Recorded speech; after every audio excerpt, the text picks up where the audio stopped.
Ang hipag kong pangatlo, si Ate Elena, asawa ni Kuya Danilo, ay mas matanda sa akin.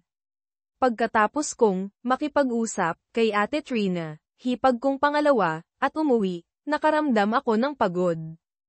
Hindi ko na maalayan na gabi na pala.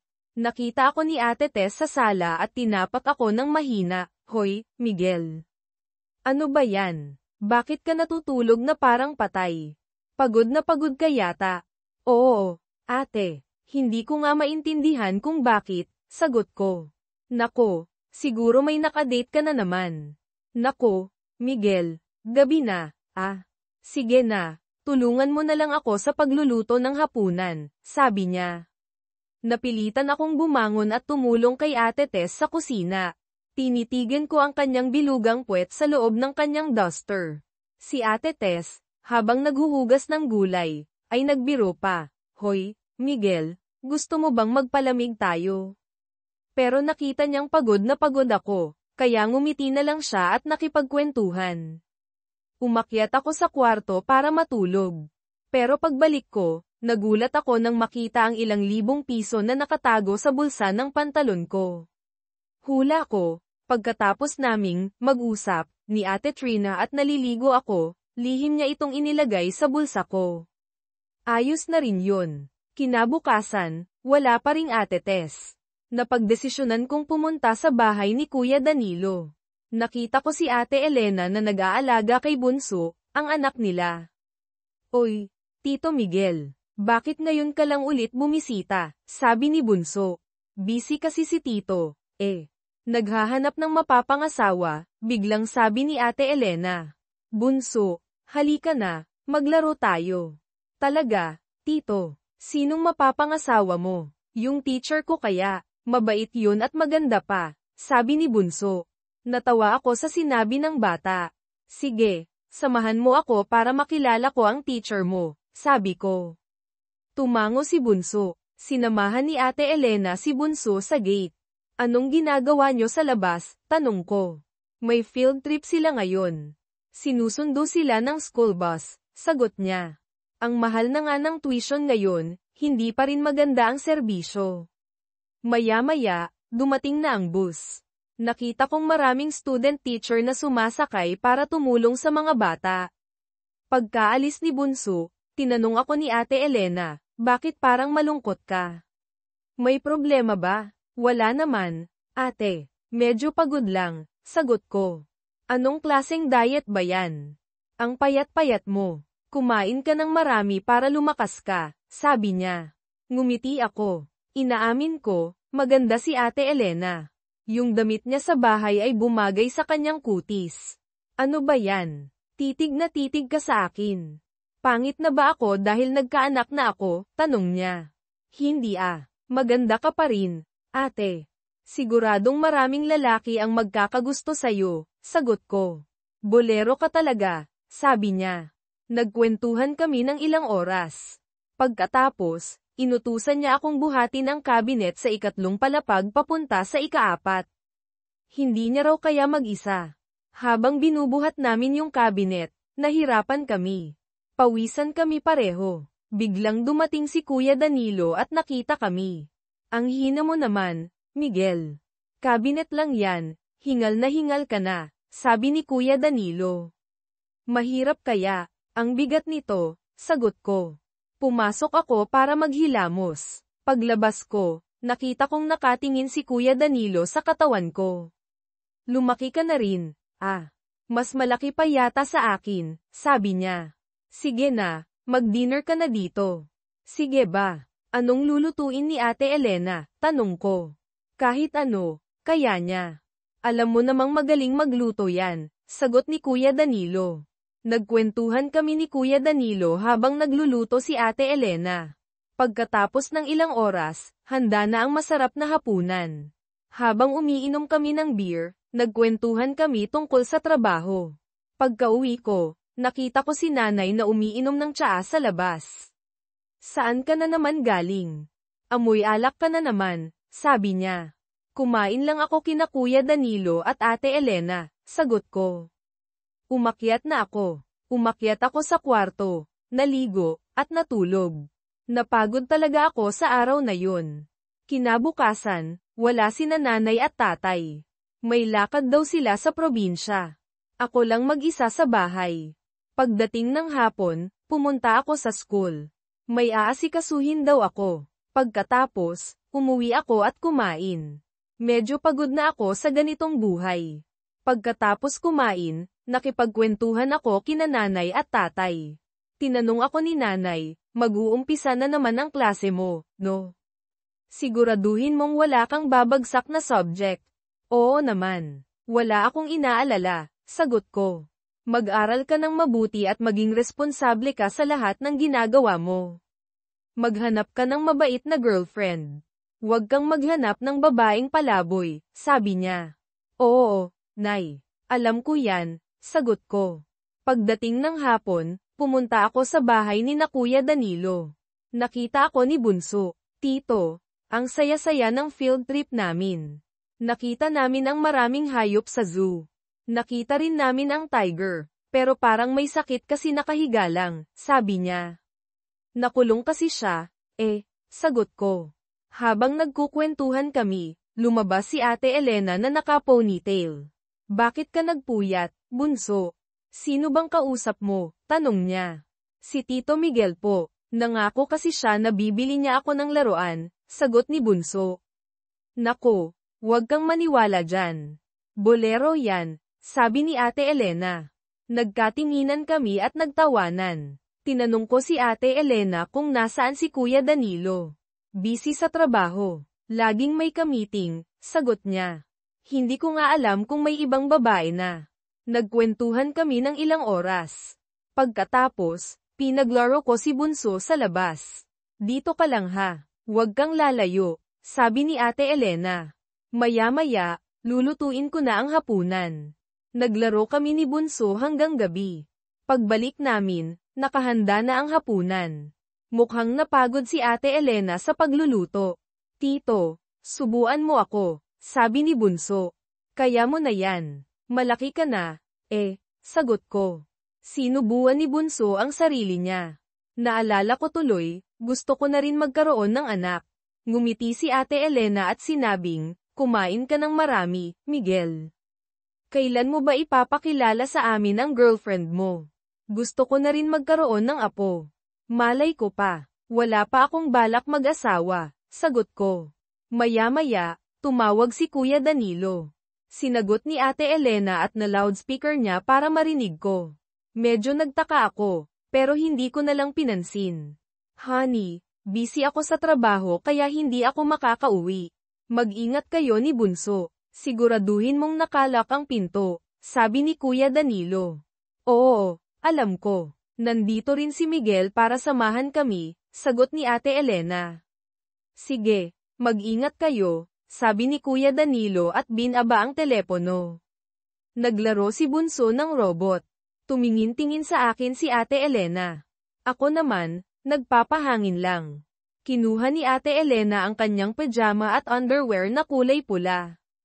Pagpasok niya sa banyo, hindi niya naisara ng maayos ang pinto.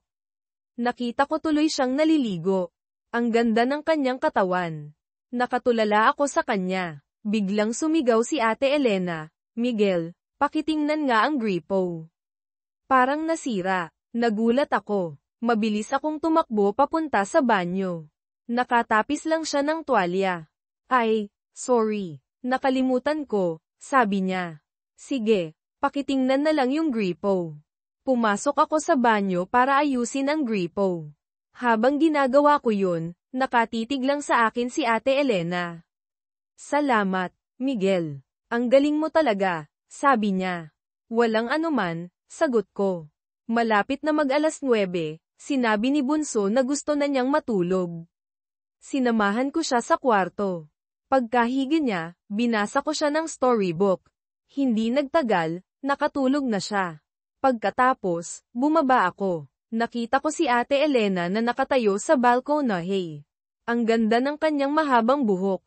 Ang sexy niya sa kanyang duster. Lumapit ako sa kanya. Tahimik lang kami. Pagkatapos, sinabi ko, ang ganda mo. Ngumiti siya. Bolero ka talaga, sabi niya. Hindi ko na napigilan ang sarili ko. Sinubukan kong hawakan ang kanyang puwet. Sobrang lambot. Anong ginagawa mo? Tanong niya. Ang ganda mo kasi. Sagot ko. Talaga lang, ha? Manyak ka talaga. Sabi niya. Sorry na. Huwag mo tong sasabihin kay kuya. Sagot ko. Sige, hindi ko sasabihin. Pero ang bastos mo talaga. Sabi niya. Naisip ko, baka gusto rin niya. Hindi na ako nagdalawang isip. Nilapitan ko siya at sinubukan ko siyang halikan. Hindi siya umiwas. Hinalikan niya rin ako. Pagkatapos ng ilang minuto, sinabi ko, Ate, gusto mo rin to, no? Hindi ko alam. Naguguluhan ako. Hipag mo ako, sagot niya. Okay lang yan. Basta mag-enjoy tayo, sabi ko. Tumingin si Ate Elena sa paligid. Madilim na. Siguradong hindi na uuwi si Kuya Danilo. Hindi niya na napigilan ang sarili niya. Hindi siya nagsalita. Hinawakan niya ako sa kamay at dinala niya ako sa loob ng bahay. Sa kwarto nila, hinubad namin ang aming mga damit. Nakita ko ang kanyang katawan. Hindi gaanong kaganda tulad ng katawan ni Ate Trina, pero masarap pa rin. Biglang nagsalita si Ate Elena. Miguel, anong ginagawa natin? Hindi tama to. Pero gusto mo rin naman, di ba? Sagot ko. Oo, pero, hipag mo ako, sabi niya. Okay lang yan. Relax ka lang, sagot ko. Tumingin si Ate Elena sa labas. Madilim na. Malapit ng mag-alas 12 ng madaling araw. Siguradong hindi na uuwi ang kanyang asawa. Hindi na niya napigilan ang sarili niya. Hindi na siya nagsalita. Hinayaan niya na lang na mangyari ang mangyayari. Maya-maya, pumikit na naman ang kanyang mga mata, pero ang kanyang pagkababae ay nagmamakaawa pa rin. Masaya kami pareho ni Ate Elena sa loob ng halos 30 minuto. Narating na ni Ate Elena ang kanyang tugatog, at ako rin. Lumingon si Ate Elena at nagulat na sinabi, Miguel. Ano ba yan? Naubos mo na yata lahat ng lakas ko. Sorry. Ang ganda mo kasi. Okay lang yan. Magagamot yan. Okay lang kahit uminom ako ng gamot, di ba? Biro ko. Ang sarap. Grabe. Ang dami mo namang ginawa. Hindi ko alam kung paano ka nagiging ganyan. Ang ganda mo, sabi niya. Pagkatapos, tumayo si Ate Elena, inaayos ang kanyang saya, at kinuha ang kanyang underwear bago pumasok sa banyo. Sumunod ako sa kanya. Nang makita niyang sumunod ako, sinabi niya, maliligo lang ako, bakit ka sumunod? Sasabay na rin ako sayo. Pinagpawisan ako, sagot ko. Pero nahihiya ako, sagot niya. Nag-isip si Ate Elena, pero pumayag din siya. Pumasok kami pareho sa banyo. Ano pa nga ba ang hinihintay ko? Sa wakas, nakasama ko rin ang aking pangatlo at huling hipag. Maganda ka pa rin, kahit isa ka ng ina. Siguradong maraming lalaki ang magkakagusto sa'yo, sabi ko. Talaga? Sige na nga, maliligo na ako, sabi niya sabay ngiti. Sabay kaming naligo. Kung narito lang si Kuya Danilo, panigurado magagalit yun. Ang haba na rin ng sayo, sabi ni Ate Elena. Anong mahaba? Tanong ko. Ito, syempre, ang haba na, sagot niya. Okay lang yan, pareho lang naman kami ni Kuya Danilo, sabi ko. Mas mahaba pa nga sa kanya, Tumawa si Ate Elena. Ano ba yan? Gumagwapo ka na naman. Gusto mo bang turuan kita ng pagtugtog ng gitara? Biro ko. Nako, gusto ko yan, sagot niya.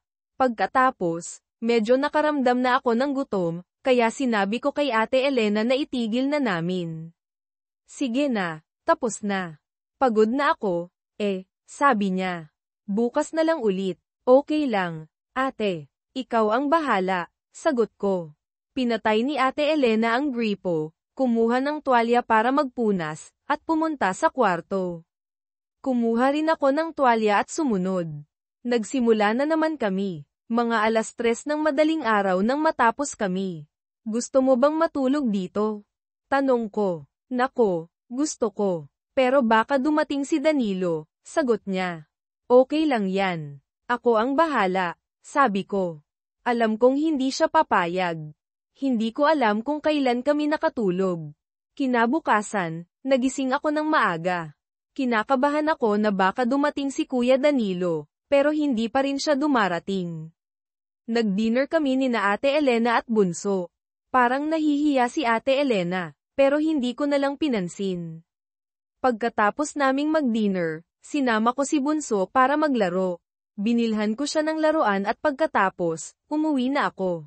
Bago ako umalis, tinawag ako ni Kuya Danilo at sinabing, "Hoy, Miguel. May pera ka pa ba? Baka gusto mong hiramin ako." "Okay lang. Salamat," sagot ko. Ang swerte ko talaga. Pagka-uwi ko, nakatanggap ako ng text mula kay Ate Tess, ang aking unang hipag. "Bakit hindi ka na bumibisita?" "Busy kasi ako sa school," sagot ko. "Tsaka, nag-iipon ako para sa business." "Talaga? Ang galing mo naman," sagot niya. "Bumisita ka sa bahay sa katapusan ng linggo." "Sige, ate, pupunta ako," sagot ko. Panigurado, gusto na naman niya ako. Pagkatapos, umuwi na ako. Sa sobrang antok ko, hindi ko na maalaya na nakatulog na pala ako. Kinabukasan, nagising ako ng maaga para bumisita kay Ate Trina, ang asawa ni Kuya Simon. Maaga pa lang, wala pa si Kuya Simon. "Bakit ngayon ka lang bumisita?"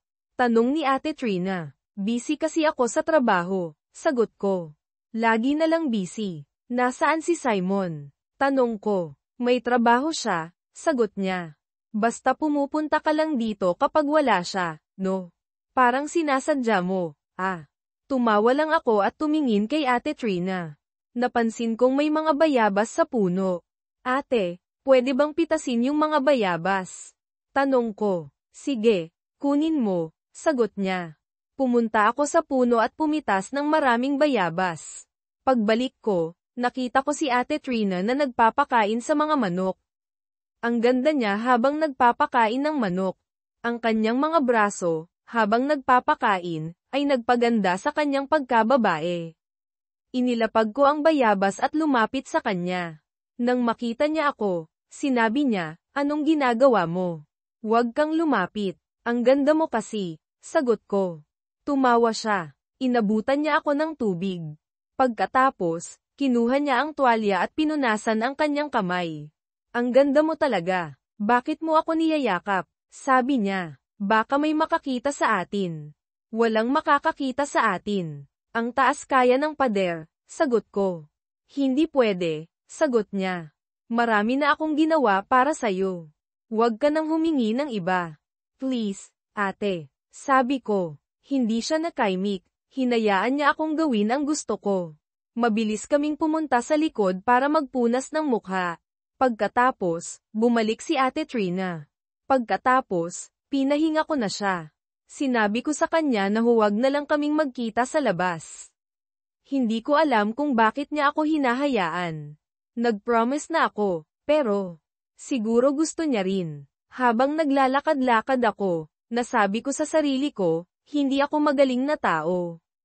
Pagod na ako. Hindi ko alam kung anong gagawin ko sa buhay ko. Pag-uwi ko, nakita ko ang aking mga magulang. Pagkatapos, kumain kami ng sabay-sabay. Sinabi ko na bisitahin ang kapatid ko na si Ate Trina. Sa hapon, gusto ko na namang bumisita kay Ate Elena, ang aking pangatlong hipag. Pero naalala ko, tatawagan ko pa pala si Ate Tess. "Hello, ate. Uuwi ka ba?" "Bakit? Namimiss mo na ako," sagot niya. "Hindi naman. Gusto lang kitang makita," sagot ko. "Sige, uuwi ako," sabi niya. Nagmadali akong umuwi at nag-shower. Pagkatapos, pumunta ako para sunduin si Ate Tess. Nakasuot siya ng corporate attire, na may blusa, mahabang kaki na pantalon, at high heels. Ang ganda niya. Habang nagluluto kami, sinabi ko, "Ilang round ba ang gusto mo?" "3 round, sagot niya. 3 round. Baka mamatay ako, sabi ko. "Dapat lang," sagot niya. "Para hindi ka na bumisita sa iba."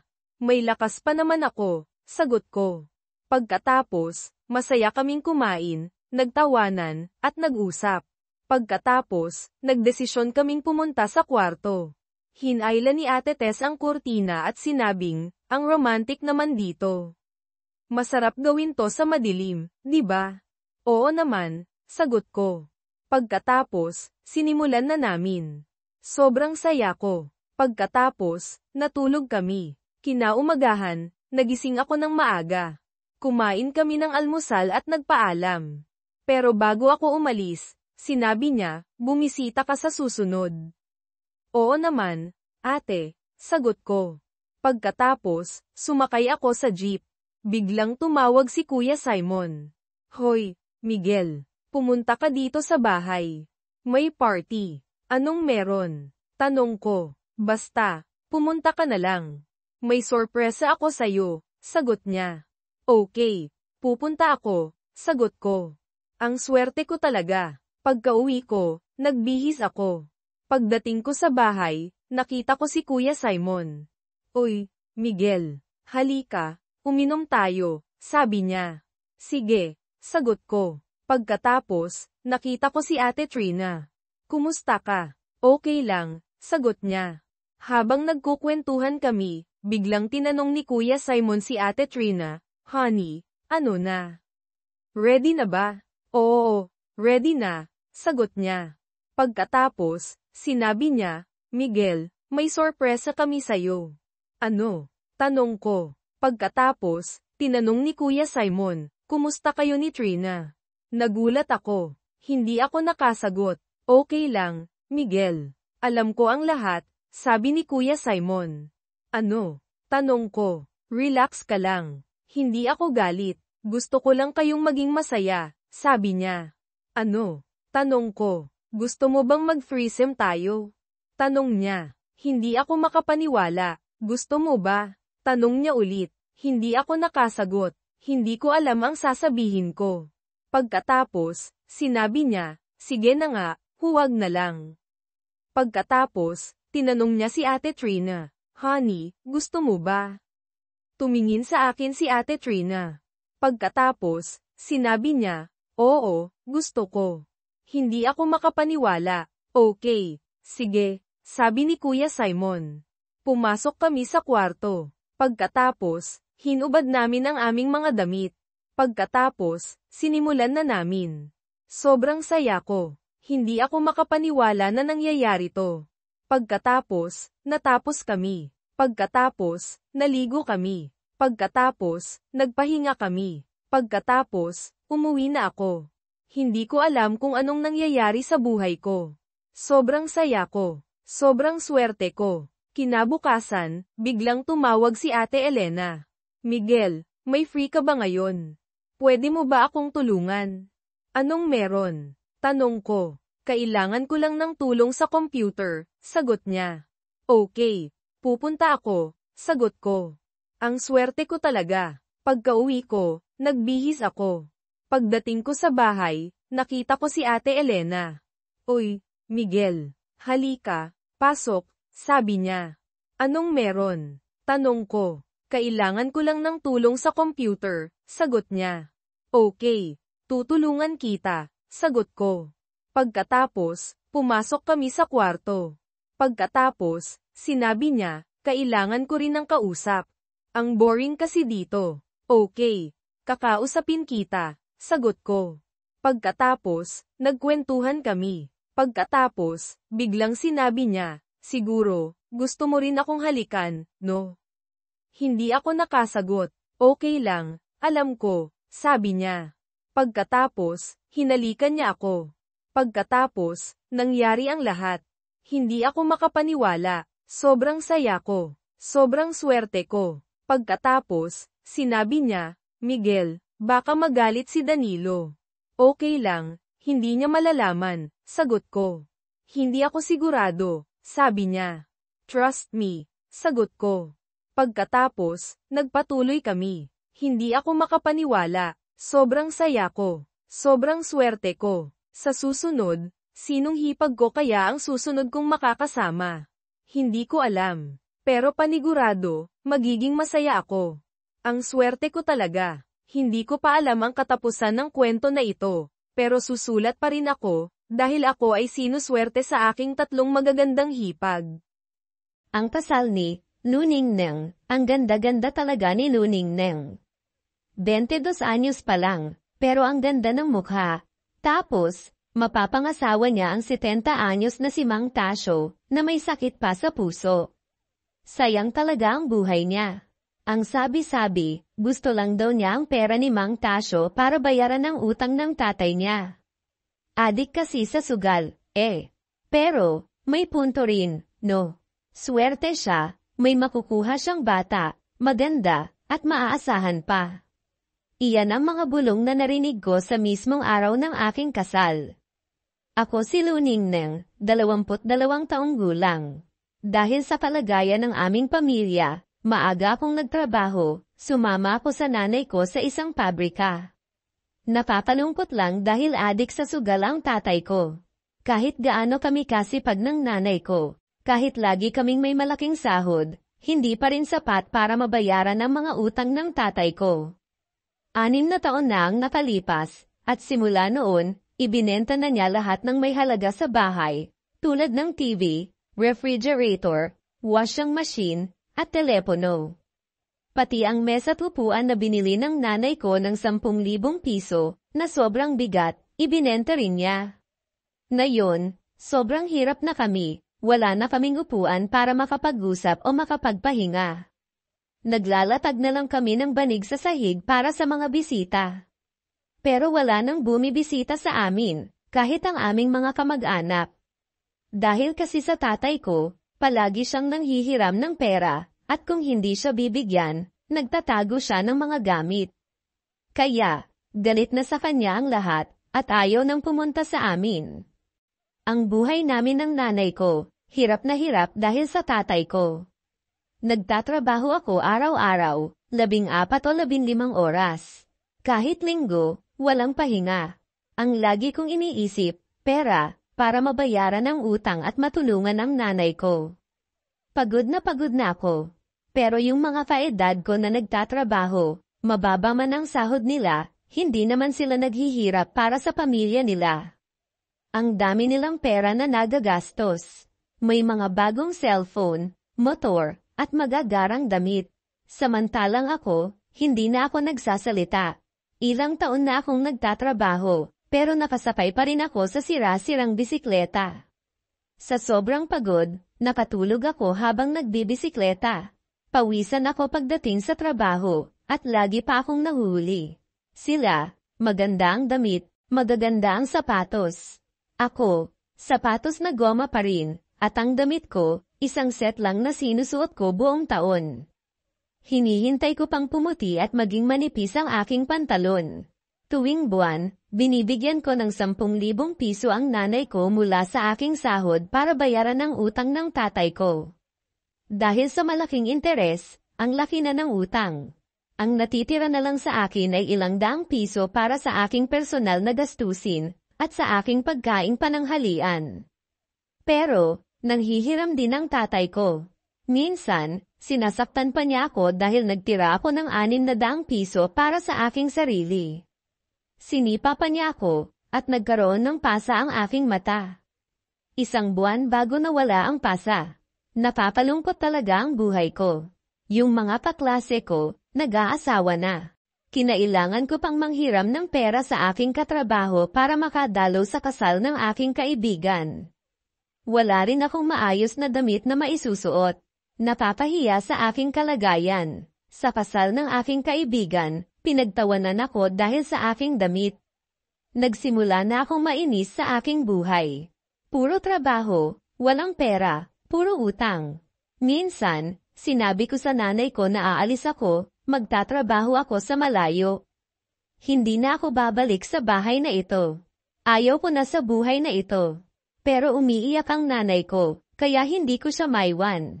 Dahil kung ako lang, hindi niya kaya. Noong nakaraang taon, nahuli ang tatay ko dahil sa paggamit ng droga. Hindi na siya namungulit sa amin ng nanay ko. Pero, dumating ang mga nagpautang, at pinilit kaming bayaran ang lahat ng utang. Sobrang laki ng utang, at nagkaroon ng depresyon ang nanay ko, kaya uminom siya ng lason para wakasan ang kanyang buhay. Mabuti na lang at nakita ko siya, kaya tinawagan ko ang aming kapitbahay para matulungan kami. Dinala namin siya sa ospital, at nailigtas ang kanyang buhay. Pero mula noon, humina ang kalusugan ng nanay ko. Hindi na siya makapagtrabaho. Ang bigat ng pera ay nakadagdag sa akin, habang patuloy na dumarating ang mga nagpapautang para maningil. Ang nanay ko ay may sakit. Pakiramdam ko, wala nang pag-asa ang aking buhay. Isang araw, dumating si Aling Nena, mula sa kabilang barangay. Dumating siya sa aming bahay. Nagtrabaho ako ng maaga dahil konti lang ang trabaho sa pabrika. Nagsimula na kaming kumain ng nanay ko. Napasarado na ang pinto ng bahay dahil natatakot kami sa mga nagpapautang. Luningneng. Aling Luningneng, nandyan ba kayo? Sumilip ako sa bintana, at nakita ko si Aling Nena. Nay, si Aling Nena po, papasukin po ba natin? Oo, anak, baka may kailangan. Binuksan ko ang pinto. Magandang hapon po, Aling Nena. Bakit maaga kayong natutulog? Natulog pa kayo bago dumating ang araw? Medyo pagod po kasi, kaya maaga kaming natutulog. Kamusta na ang nanay mo? Nasaan siya? Nasa loob po, Aling Nena. Pumasok si Aling Nena. Tinignan niya ang buong bahay. Nako, ang hirap niyo naman. Wala man lang kayong upuan. Nalungkot ang nanay ko. Opo, Aling Nena. Kinuha po kasi ng asawa ko.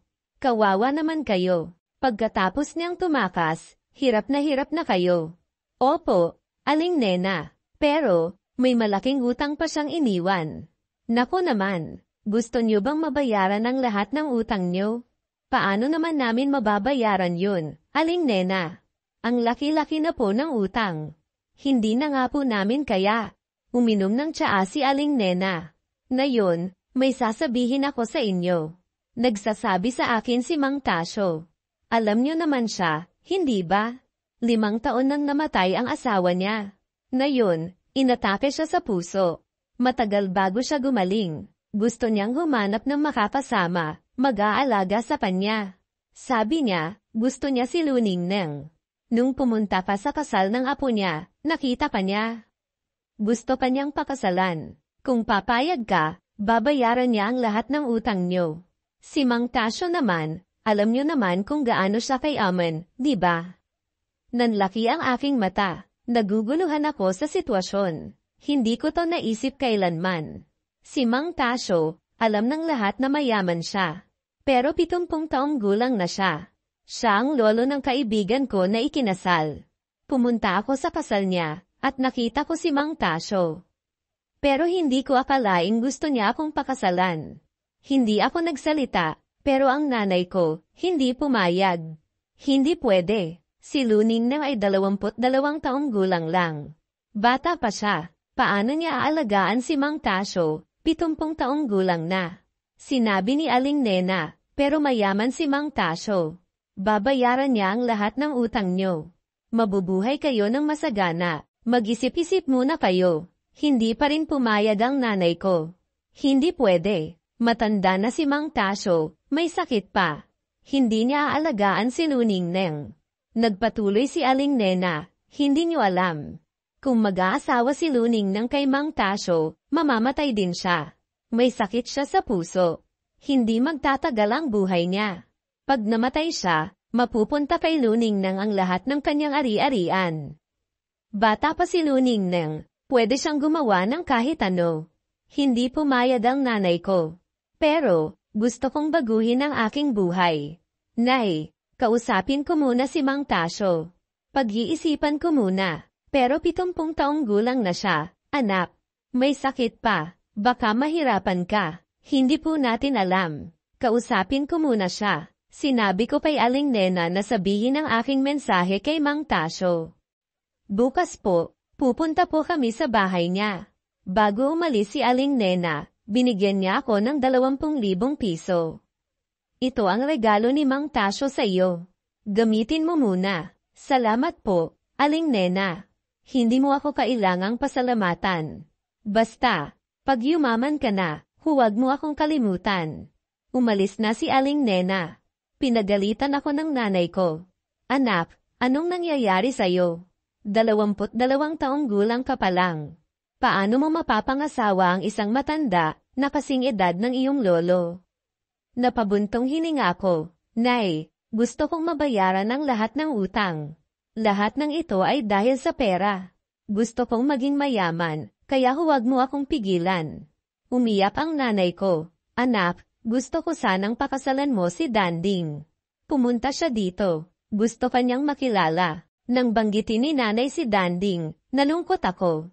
Siya lang ang taong mabait at nagmamahal sa akin. Gusto ko rin siya. Pero, dahil sa kahirapan, hindi ko na naisip ang aking sarili. Pinilit kong kontrolin ang aking damdamin. Pero, Nay, paano natin mababayaran ang utang? Paano tayo mabubuhay? Ang nanay ko, umiiyak lang. Desidido na ako, Nay. Huwag mo na akong pigilan. Pumunta ako sa kwarto, at binuksan ang regalo ni Danding. 2 kamiseta, isang puti at isang rosas. May sulat din, Nuning Neng, mahal na mahal kita. Gusto kitang protektahan. Pumapayag ka ba? Umiyak ako. Kung hindi dahil sa pera, masaya na sana ako. Pero, iba na ngayon. Malapit na akong magpakasal kay Mang Tasyo. Ang pag-ibig ko kay Danding ay mananatili sa aking puso.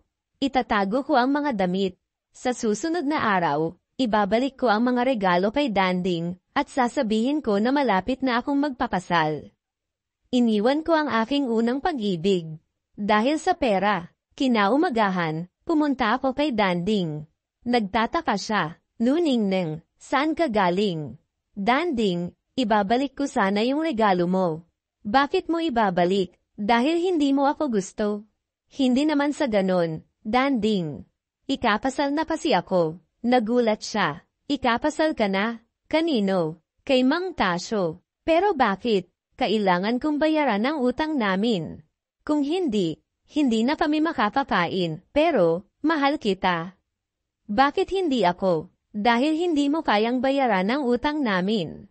Kahit ibenta ko pa ang lahat ng ari-arian ko, hindi ko pa rin mababayaran ang utang ko. May ipon ako. Ibenta ko ang aking motor. Tulungan kita. Kaya mo. Kaya ko. Nuning Neng, wala pang sapat na pera. Danding. Kailangan kong magpakasal para mabuhay kami. Pero, may sakit siya.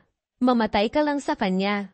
Gusto ko rin yun. Para mayaman ako. Umalis ako, at umiiyak na si Danding. Ilang linggo pa, ikinasal na ako. Ang nobyo ko, gumagamit ng saklay sa pagpasok sa simbahan.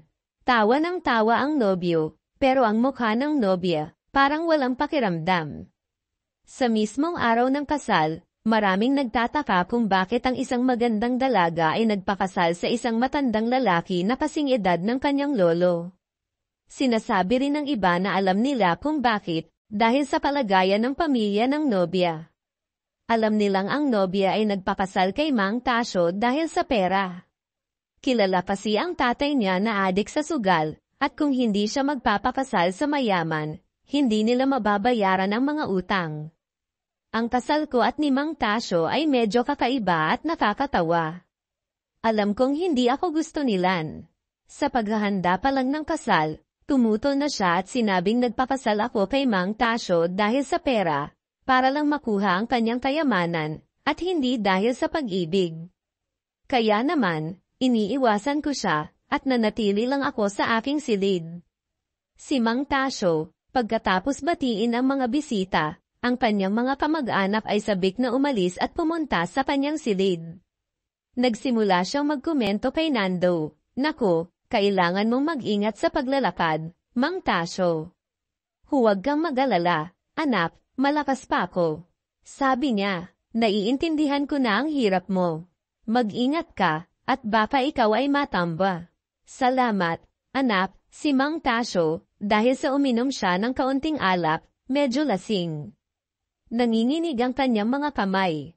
Dahil sa atake niya sa puso, bagamat gumaling na siya, mahina pa rin ang kanyang mga kamay at paa. Nahulog siya at nadapa. Nawala pa ang 2 ngipin niya. Ang kanyang mga kapatid ay nagmamadaling nagdala sa kanya sa ospital. Ako naman, dahil tulog, hindi ko alam ang nangyari. 11:00 ng gabi, nagising ako. Hindi ko nakita si Mang Tasyo, kaya bumaba ako sa sala. Walang tao, nakauwi na lahat. Ang asawa ni Lan ay tulog na nakahiga sa sofa. Si Lan naman ay wala. Kapausapin ko lang si Nando, at nakita ko siyang lasing na lasing, hindi maganda ang hitsura. Kumusta ka, Nuningneng? Ang ganda-ganda mo. Dapat, di ba, ikaw ay tawagin na, Ginang. Nuningneng. Nagsasalita pa siya, at nagagalit ako sa kanya. Kung sa tingin mo ay hindi ka sapat, tawagan mo ako ng, Nando, tumahimik ka, bakit, Nuningneng, maganda ka, bakit nagpakasal ka sa matanda? Siya ay matanda at may sakit. Anong maaari niyang gawin? Nagalit ako, kaya sinabi ko, wala pang pakialam kung ano ang gagawin ko. Siya ang asawa ni Lan, at siya ang apo ni Mang Tasyo. Kaya, mag-ingat ka sa iyong mga salita, o pagtatawanan ka ng iba. Nilapitan niya ako at may masamang tingin. Kung sa tingin mo ay may kulang sa iyo, sabihin mo lang kay Nando. Tutulungan ka niya, ikaw na may siraulo. Lumayo ka, sinabi ko, at sinipa ko siya palayo. Sa oras na iyon, pumasok si Lan. Nakita niya kami, galit ang kanyang mukha. Anong ginagawa niyo? Nakita ni Nando ang kanyang asawa, at pumunta siya sa kanya. Mahal, nandito ka na. Napakagaling mo. Pagkatapos mong bumalik, gusto mo ba siyang gawing asawa? Galing mo, mahal, nakita mo na. Hindi pa ako tapos. Saan ka pupunta? Hindi ka pa tapos. Siya ay mapagbigay. Hindi ako kailangang manghingi ng tulong. Siya ay mas mahusay kaysa sa iyo. Kahit na sinabi mo, paano mo iintindihin? Tumahimik ka, kung sinasabi mo sa akin ang tungkol sa iyo, ano ang iyong pagiging seryoso, huwag kang magsalita ng ganyan, nagsasalita ako dahil nakita ko. Ikaw, di ba ang naghahanap ng away sa akin? Ako ang asawa mo. Hindi kita gusto, kung hindi mo gusto, ano ang ginagawa mo? Tumahimik ka, na yun, tandaan mo, dapat mong bantayan ang iyong asawa. Huwag mong hayaang gumala, nakakainis, ikaw ay napakasama. Huwag mo akong ganyanin, nagsimula kaming mag-away. Huwag kang gumawa ng masama sa akin, o sasabihin ko kay Mang Tasyo na palayasin ka. Huwag kang mag-alala, hindi mo ako pag-aari. Hindi mo ba ako pag-aari? Sa kanyang paningin, ako ay walang kwenta, at wala akong pakialam. Ang mahalaga sa akin ay pera ni Mang Tasyo, ang kanyang mga sasakyan. Hindi ako interesado sa iba pang mga bagay na nakakapagod. Si Lan ay hindi nakipag-away, kaya umuwi siya sa kanyang silid. Sa sala, pinakinggan ko ang galit ni Lan sa kanyang asawa. Maya-maya, ngumiti ako. Mula ngayon, mananatili ako rito. Kailangan kong hanapin ang away sa kanya at sa kanyang asawa para mapasaya ang bahay. Sa aking pagpunta sa itaas, nagulat ako na hindi ko nakita si Mang Tasyo. Paano na ako ngayon? Wala nang ibang paraan, kaya pumunta ako sa silid ni Lan para tanungin kung saan pumunta si Mang Tasyo.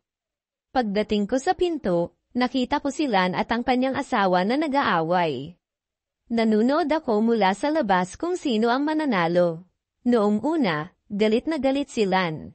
Sinampal niya si Nando. Ikaw na walang kwenta. Ako ay babalik, at ikaw ay nauna na sa kanya. Huwag kang magsalita. Ikaw ang nanguna, kaya sinampal ko. Nagalit si Nando, at sinampal niya si Lan. Ikaw, hayop ka. Ginagawa mo sa akin ito. Nanunood ako sa labas. Lan, tanungin mo. Sinabi ko sa kanya, nahiya siya, kaya hindi siya sumagot. Anong nangyari kay Mang Tasyo? Kalimutan mo, nasa ospital siya, nagsimula na akong umiyak, kaya nagbihis ako at tumawag ako ng taxi para pumunta sa ospital. Ang buhay ko kay Mang Tasyo, hindi ko alam kung paano sasabihin. Pagdating ko sa ospital, tinanong ako ng doktor, pupunta ka ba sa kanya? Ang tanong na iyon ay ikinagulat ni Mang Tasyo. Ikaw ang asawa, tama, ang asawa ko. Wala nang masama, Di ba, hindi ako nagulat. Sinabi ng doktor, binigyan kanya ng puso, di ba, alam ko. Sinabi ko, paglabas ko, sinabi sa akin ng doktor, mag-ingat ka. Umupo ako sa tabi ni Mang Tasyo at tinanong kung anong nangyari. Mag-ingat ka sa paglalakad. Wala akong pakialam. Mahal, hindi ka ba pagod? Hindi. Antok lang. Kung gayon, matulog ka na. Opo, mahal, sa ospital, palagi akong tinatanong ng iba. Inaalagaan mo ba ang matanda? Si Mang Tasyo ay palaging galit. Ako naman, tumatawa lang. Pagka-uwi ni Mang Tasyo, masaya siya, dahil wala siyang ginawa sa ospital. Kaya gusto niyang makitulog sa akin. Sa unang pagkakataon, kinuha ko ang pera at ibinigay sa nanay ko, at binayaran ko ang lahat ng utang namin.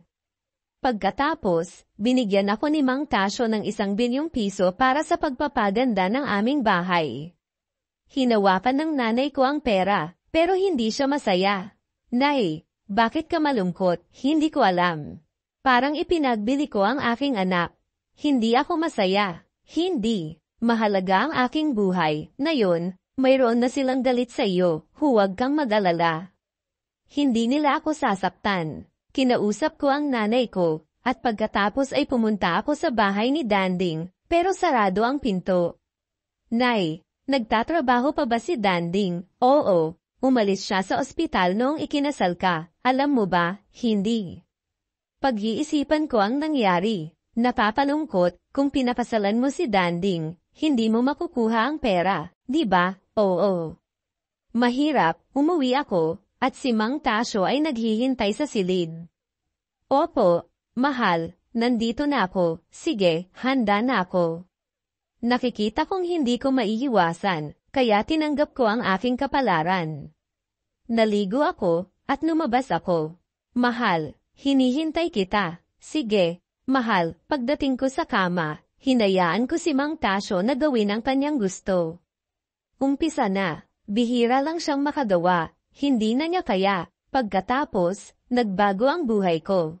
Hindi na ako nagtatrabaho, nag-hire si Mang Tasyo ng katulong.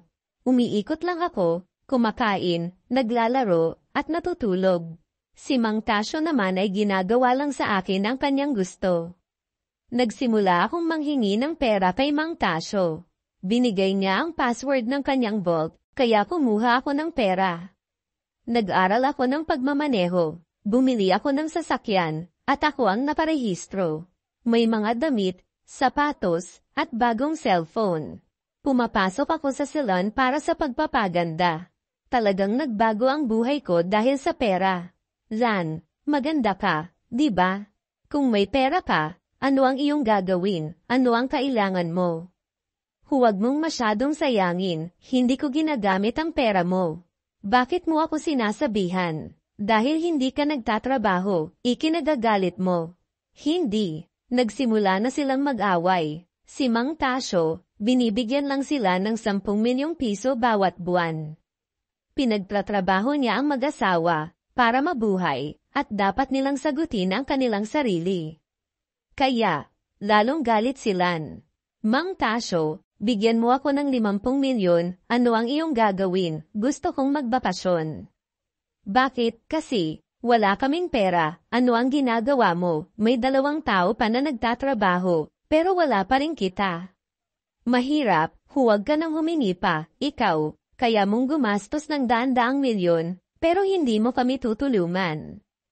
Huwag mo akong ikumpara, ikaw ay iba, Mang Tasyo, dapat mong protektahan ang iyong apo.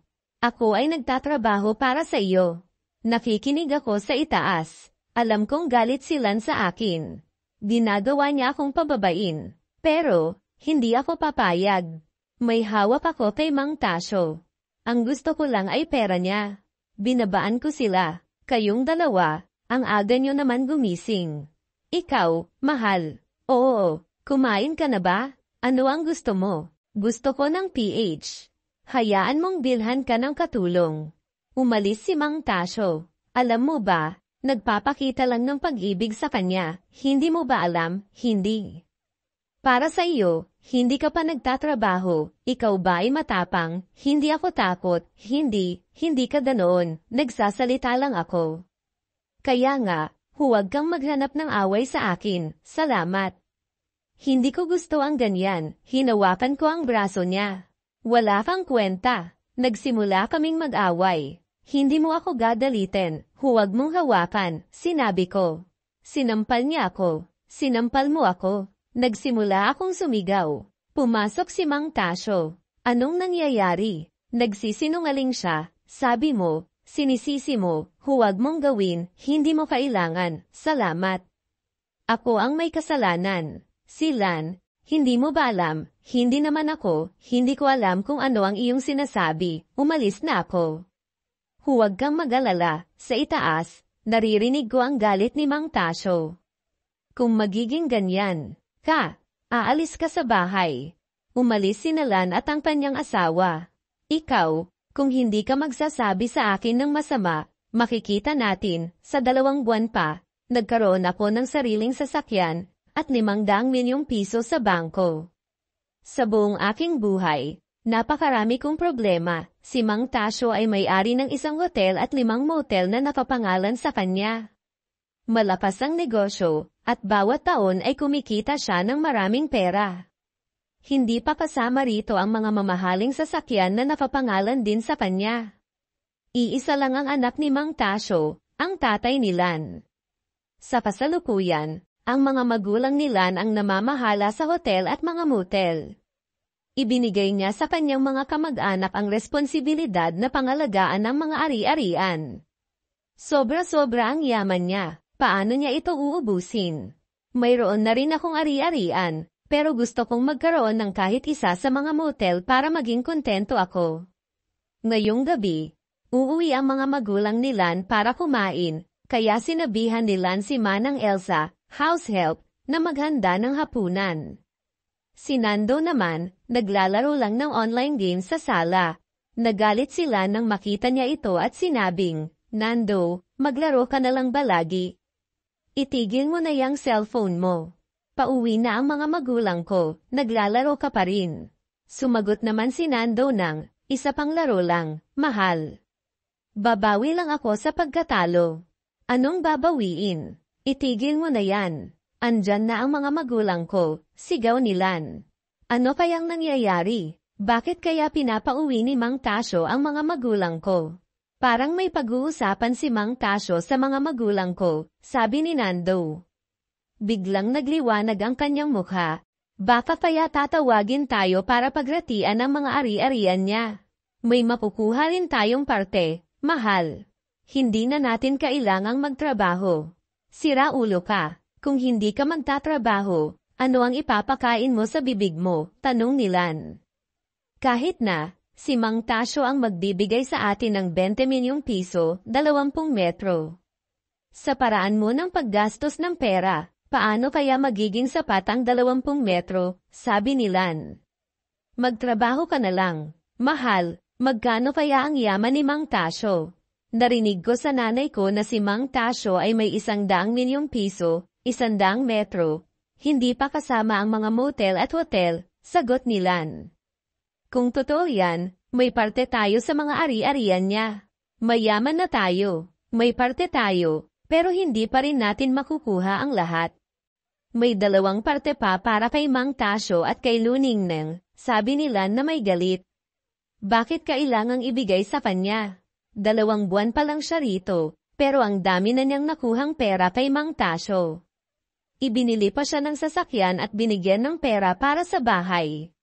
Bukod pa rito ang mga gamit niya, ang dami na niyang napakinabangan dito. Hindi tayo papayag, pero asawa siya ni Mang Tasyo, kaya may karapatan siyang magmana ng ari-arian ni Mang Tasyo, natural lang iyon. Alam ko yan, pero galit ako sa kanya. Hindi ako papayag na mangyari iyon. Hindi ko siya hahayaang kumuha ng ari-arian niya, sabi ni Lan. Paano natin gagawin yan, habang nakatira pa siya rito?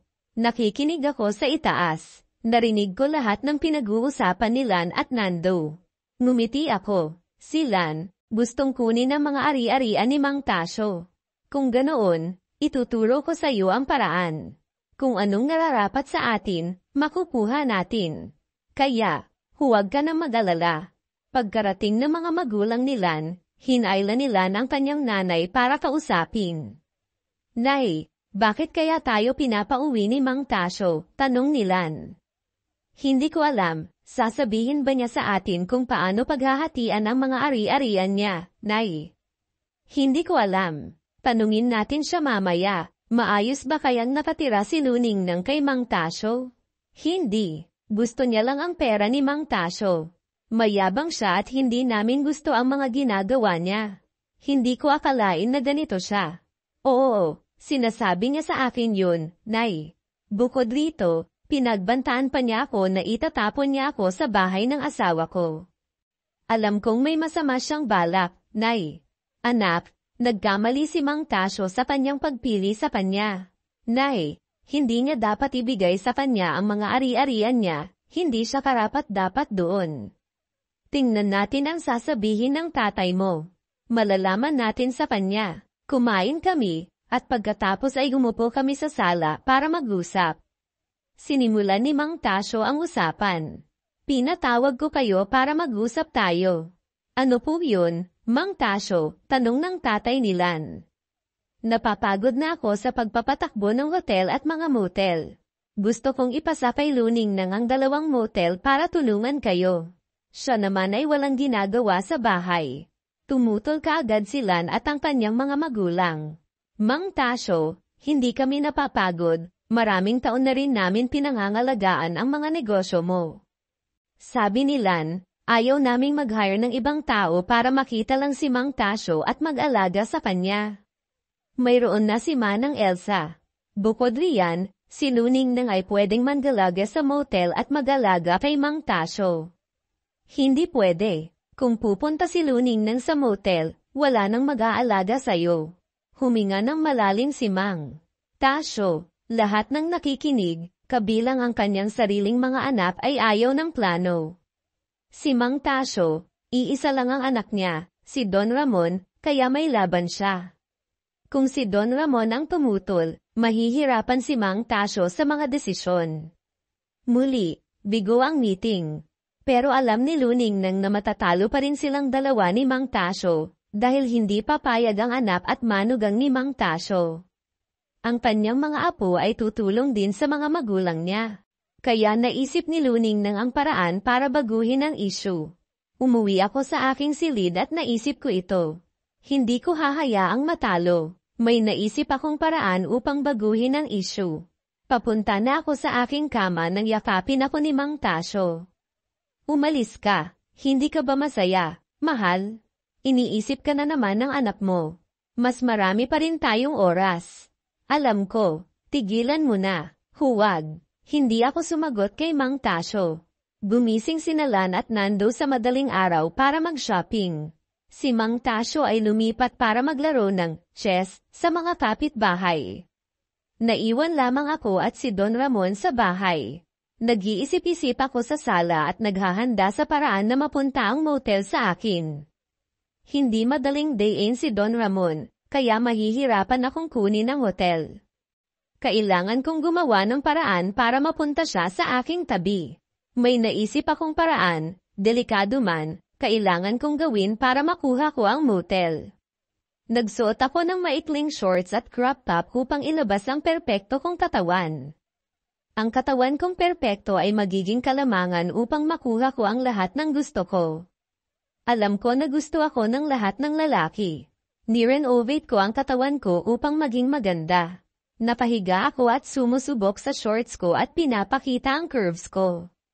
Gumamit ako ng cellphone at naghintay kay Don Ramon na bumaba. Kung hindi ko madadaya si Don Ramon sa pera, gagamitin ko ang katawan ko, na alam ko ang magpapatalo sa mga lalaki. Nakita ako ni Don Ramon habang napahiga. Nahihiya siya sa nakita niya.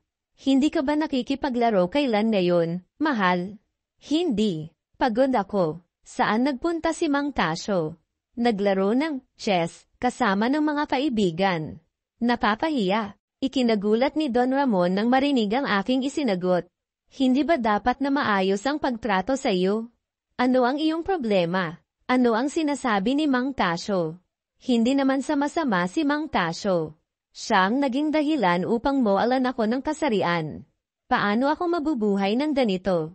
Habang sinasabi ang mga ito, nakita ni Luning nang nagustong ipakita sa kanya ang lahat ng gusto niya mula rito. Mahal, huwag mo ngang sabihin sa akin ang mga yan. Mang Tasyo ay hindi makapagawa. Bakit siya maghahanap ng asawa? Naghahanap lang siya na may mahahawakan. Ipinapakita ko sa kanya ang katawan ko at ginagawa ang lahat ng kaya ko upang maging maganda at sexy. Ngumiti ako at sinabing, ikaw ay magaling at malakas. Maniwala ka sa akin. Magiging sikreto ako. Mabuti. May isang bagay na nahulog sa silid. Ikaw ay magiging kahanga-hanga. Nang nag-usap kami, hawak ko ang maganda kong katawan at niyakap. Sinasabi ko sa iyo ang totoo at alam kong magaling kang humalik. Binuksan ko ang lahat ng isinara sa aking katawan. Magiging mabait ako sa iyo, kung gusto mo. Nakatingin ako sa kanya ng may pagmamahal, nang halikan niya ako at isinara ang pinto. May nangyari sa katawan ko at napatawad ako sa lahat ng ginawa niya. Sa susunod na umaga, nang gustong gawin ni Don Ramon sa akin, na may gustong makakuha ng motel, nagpauaw ako sa kanya. Okay, ipapahintulot ko ang gusto mo. Mahal, huwag mo akong sasaktan. Si Don Ramon at ang kanyang asawa ay hindi makaalis sa mga salitang sinabi ng misis. Hindi nila alam na masisira ang kanilang tahanan sa loob ng isang araw. Nagalit din silan. Bakit? Hindi sumagot si Don Ramon at ngumiti lamang. Gustong saktan ni Luning nang sila. Lumingon ako kailan at sinabing, inaayos ko ang mga tao. Hahayaan kitang makita sa lalong madaling panahon kung gaano ako kasama at kung ikaw ay mali. Nang matapos ang pag-uusap, nakuha ko ang motel. Dahil kay Don Ramon ay nakamit ko ito. Sinabi ko, ako ay masaya. Salamat sa iyo, mayroon akong mga paraan para sa pamumuhay. Gusto pa rin ako ng nice aboy ang pansit sa mesa. Masarap ba? Sige, kainin mo lahat to. Ubusin mo lahat ng pansit. Kung may matira kang kahit isang hibla, padidilaan ko sa iyo ang buong mesa. Umiiyak silan habang sumisigaw. Bitawan mo ako, Mang Nando, tulungan mo ako. Mang Tasyo, Mang Nando. Naririnig ni Nando ang sigaw ng kanyang asawa. Nakita niya akong ipinapadala ang mukha ni Lan sa mesa, ngunit dahil nakuha na niya ang atensyon ko, tumingin lamang siya sa akin, pagkatapos ay bumalik sa kanyang silid, na parang walang naririnig. Lumakad patungo sa kung saan. Nang makita ni Mang Tasyo si Lan sa sahig, kinuha ko ang pansit at isinuksok ito sa kanyang bibig. Anong nangyayari? Nakita ako ni Mang Tasyo at binitawan si Lan. Hinahawakan ko pa rin ang braso ni Lan. Sa mga mata, tumakbo si Lan patungo kay Mang Tasyo. Mang Tasyo, iligtas mo ako. Papatayin niya ako. Huminahon ka. Anong nangyari? Sabihin mo sa akin. Gusto niya akong patayin.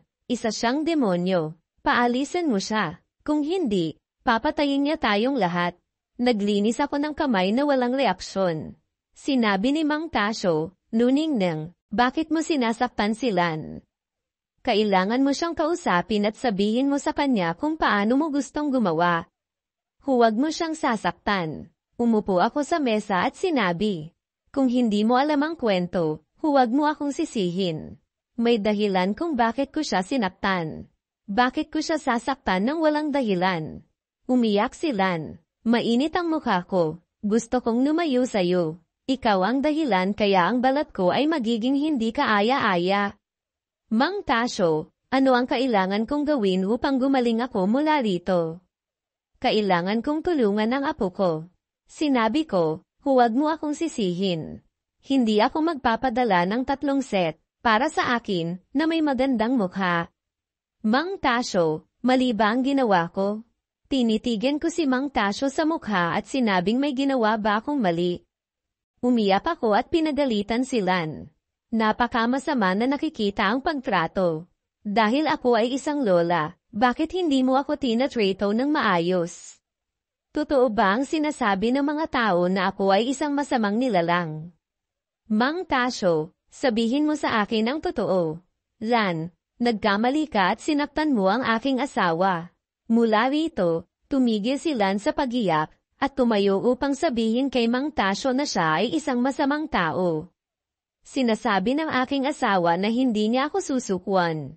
Kailangan kong maging mabuti. Mang Tasyo, tumigil ka. Tinitigan ako ni Mang Tasyo at binigyan ako ng senyales na magpahinga ng mahaba. Sinabi ni Mang Tasyo kay Lan na itigil ang ginagawa dahil siya ay mali at hindi magandang nakitungo sa mga tao. Sabi ni Mang Tasyo ay maging mapagpasensya sa pagtatapos ng kanyang buhay. Hindi na ito. Pumunta si Lan sa kanyang silid, nakita si Nando at kinuha ang lahat ng mga bagay sa kanyang silid at ibinato. Nasa akin ako. Bakit hindi mo ako tutulungan? Bakit? Sabi ni Nando, sinabi sa akin. Pagkatapos naglinis ako ng isang bagay, nakatingin lamang dito. Tingnan mo ang mukha ko. Kung gusto mo maglaro ka ng video games habang ako ay nasa tabi mo. Nakikita ba ng aking mga mata kung ano na nangyayari sa akin? Ikaw, ano ang sasabihin ko sa mukha ko? Kaya ko kayang mabuhay na matagal. Si Nando ay tahimik lamang. Nakilala ko si Luningneng, tama. Oo, siyang nagtunong sa akin, sinaktan niya ako. Ipinapakita ni Mang Tasyo ang atensyon. Sinabi ko sa kanya ang katotohanan, ngunit hindi ako magbabago. Kaya ko bang maging isang masamang tao para sa akin? Ano ang gagawin mo sa kinabukasan? Paano ko ipapaliwanag sa iyo iyon? Hindi ako mahal ni nanay. Tumakbo ako sa loob. Hindi ako natatakot kay Luningneng. Pag nananasaan ba niya akong kunin? Ako si Luningneng. Sinabi niya na huwag kunin ang gatas at huwag kunin ang dugo. Pagkatapos, umuwi ako at nag-isip sa mga maaaring gawin. Kapag ako ay lasing, humihingi ako ng tulong mula sa iba. Sinabi ni Nando na naglalasing siya at sinubukan ko na siyang kunin. Hindi ito totoo, at sinabi ko sa kanya na hindi na niya kailangang sabihin sa akin. Ang pag-uugali niya ang nagturo sa akin kung paano maging silan. Sinubukan kong gawin sa kanya na napatatakot, hindi siya sa iyo, dahil magkikita pa rin tayo. Ito ay galing kay Tasyo. Ngayon, huwag kang pumunta sa ilalim. Dahil hindi na kita tutulungan. Hindi ko